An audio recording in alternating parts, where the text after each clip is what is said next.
قيم عليه ماسك يا صاحبي. قيم عليه ماسك. Bilen fazla tutan normal.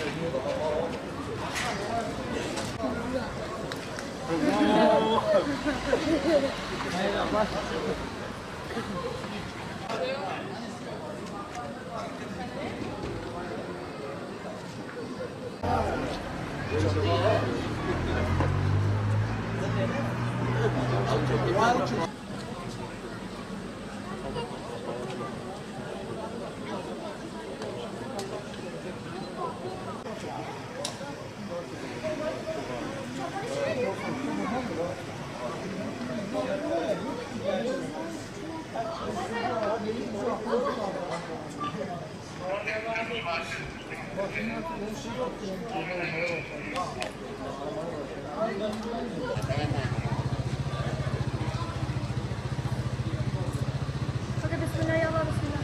Biraz geriye biraz bak aralara geç. Hadi. Hadi lan.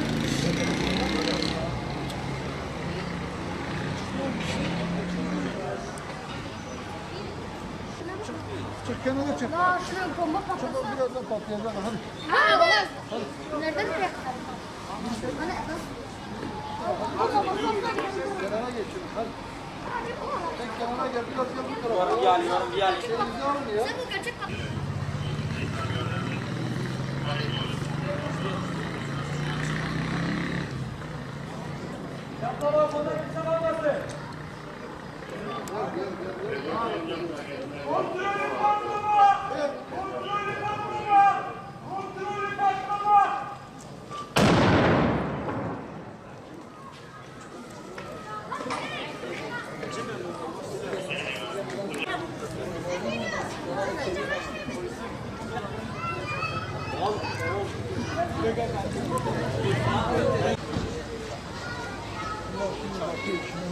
Yok şeysi.